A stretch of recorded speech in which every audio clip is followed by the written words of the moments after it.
It's an incredible feat when a spin-off show can live up to the greatness of its original show. One, because it's not something that happens all the time, and two, because some spin-off shows are created for the wrong reasons, either to just service the fans or to make money, and they don't focus on the story. But this show, Better Call Saul, is a show that expands on the world that it is set in and gives so much context to the story and the characters in the original show, Breaking Bad. And this scene, the scene when Nacho dies in Better Call Saul, is one fantastic scene that just exemplifies everything we love about Breaking Bad and Better Call Saul. Welcome back to the channel, everyone. In this video, I want to talk about why I think Nacho's death scene in Better Call Saul, season 6, episode 3, was a fantastic scene. I'm talking about the details of the scene and the circumstances surrounding it, so it's going to wander into spoiler territory. If you don't want anything spoiled for you, this is your spoiler warning. Go watch the episode or the season or whatever, then come back and watch this video. If you've seen it, let's get into it. First of all, Nacho is one of those characters that we don't get to see in Breaking Bad. He's a character that is solely in Better Call Saul, and he's a character that we've come to love. Like, I'm sure a lot of people like Nacho. He's a very, very likable character. Even though he's a criminal, he's still a very likable person, and he has a code. And I love Nacho, and I'm sure a lot of people also love Nacho. And coming up to his death scene, he has done some things that honestly warrants death. He was serving as an informant for Gus Fring against Hector Salamanca, and he was part of the people that orchestrated the death of Lalo Salamanca. And when the Salamancas found out that Nacho was the one involved in this, they were out for him and they wanted to kill him. But fortunately or unfortunately, Gus Fring found him first, and Gus Fring threatened him that if he doesn't say and that person was involved in it, that he's going to kill his father. And Nacho did not want that. Nacho is someone that really loves his father. He didn't want his father to be involved in his crimes, and he would just do anything to make sure his father is safe. We didn't know what they discussed, but we know that Gus Fring was going to give Nacho up to the Salamancas, and up until that scene, we didn't know what to expect. When the scene happened, man, the scene just started ramping up slowly, slowly. The scene starts with Nacho on his knees being asked questions by Juan Bosa, a character that we see in Breaking Bad. Juan Bosa tells Nacho that whatever happens today, Nacho is going to die. And he said you can either have a good death or a bad death. Today you are going to die. But there are good deaths and there are bad deaths. Tell me what I need to know. And the moment he said that, the shot was framed from inside the car.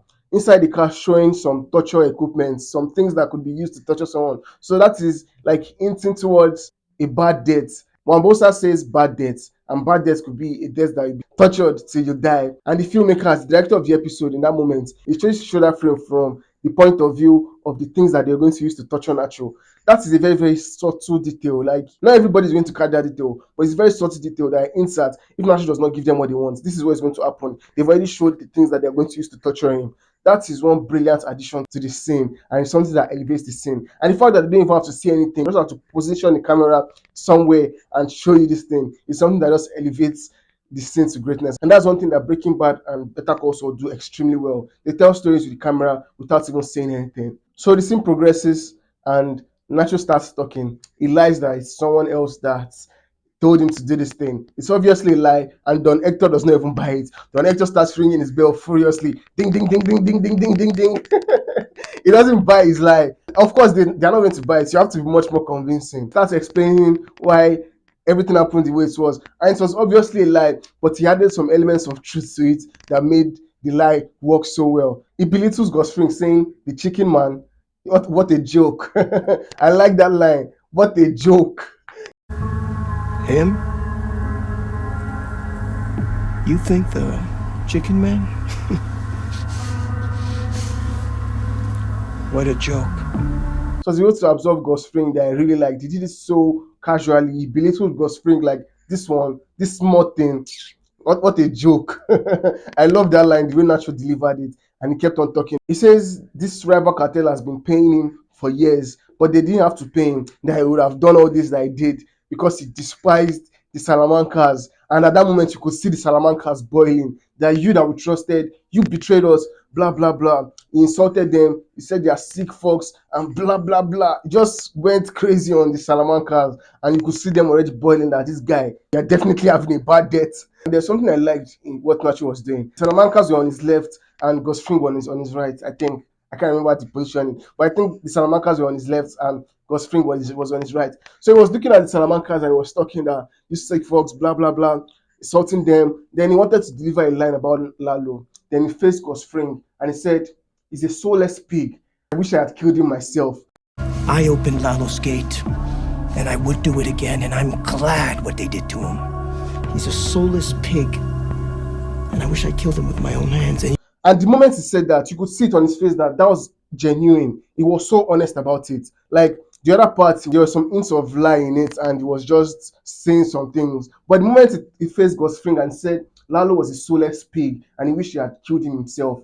Yo, you could see the honesty in Nacho's face, and that was one subtle detail that I really liked that they added to this scene. So the scene progresses, and he looks back on Don Hector, and he says, "You know what else, Don Hector? Your heart pills, I switched them for sugar pills." Look on Donato's face was kind of confused, like, what's this boy talking about? What sugar pills? And it was at that point that this scene got much more intense. And while all this was happening, there was a music that was playing in the background that was intensifying. I was adding so much intensity to the scene. Yo! When I watched this scene for the first time, I was on the edge of my seat, like, whoa, what's about to happen now? The camera is zooming into Nacho and the music is intensifying. Yo, this was intense shit, and I was on the edge of my seat. He said, "Your heart pills, I switched them for sugar pills. You were dead and buried, and I had to watch this asshole." He looked at Gus Fring, calling him this asshole, bring you back to life. And he said that he was absolving Gus Fring again from everything, making Gosfring even seem like Gosfring is on Salamanca's side, which is not the truth. The way Nacho plays this was just so brilliant. He absorbs Gosfring completely and kind of even makes him out to be like an hero. Whoa, Gosfring would have been so proud. Then he continues his monologue. And I had to watch this asshole bring you back to life. The scene was getting more intense. The camera zooming into Nacho's face, the music blaring at incredible intensity. Nacho says, "So when you're in your shitty nursing home, night after night, sucking down on jello, you think of me." So when you are sitting in your shitty nursing home and you're sucking down on your jello night after night for the rest of your life, you think of me. You twisted fuck. Yo! The way he delivered that line, that "you think of me," I got goosebumps. I was shaking. I was like, what the fuck is this? What the fuck? That line was such a simple line. You think of me. That's just it. You think of me. But the way Michael Mando delivers that line was incredible. You think of me. Damn! Oh my god!